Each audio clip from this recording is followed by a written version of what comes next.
Hello mga ka-amazing! It's another day and another vlog. So finally mga ka-amazing, managin siya ang among last nga video sa among try island hopping sa Siargao.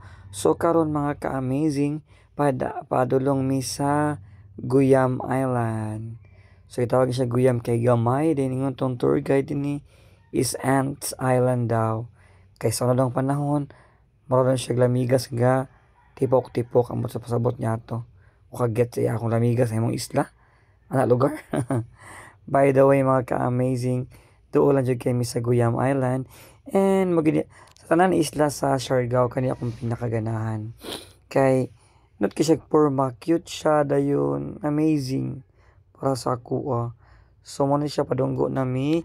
Grabe biya katinawan tubig din ni mga ka-amazing, and then diri kasagaran sa mga turista dinigin mag-ani kay wala mo kay siya balay, wala siya balay, literal gyud siya nga island type gid siya nga kuan isla ngano bitong more siya pang Survivor Philippines jar lang may naana ba nga mga eksena. So padunggo nami mga ka-amazing sa maong isla, o dayon mo na siya ang iyang palibot. So ba super nice jud kayo there is sa Guyam Island.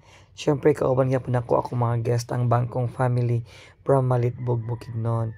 So, ako siyang 360 mga kaami. Atong ituyok ang atong camera, o di ba? Super nice kaya gid siya putiking balas, may king panahon. So, nindot chiki siya mo pag-ani swerte kayo mi mga aning mga arasa nga wala migi ulan, wala migi hangin. Medyo init lang kay siya pero laban ako mga guest nagpa-drone shot na pud sila mga ka-amazing ug na sila proper bang circle kuan siya kanang sisira ang bulaklak papasok ang reyna sa sayaw ng cha-cha ang saya-saya boom tiyaya boom yaya ana lang kanta o sa ikaduhan lang video shoot mga ka-amazing na bangga ka background super nice jud kayo, di ba? Kaya pala giming take ana kasi ma'am kailangan siya perfect. So mo lang siya akong video mga ka-amazing no.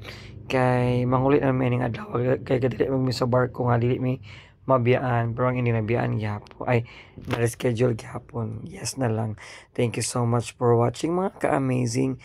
Please like and share my Facebook page ka-amazing, and please don't forget to follow. Thank you so much. God bless us all.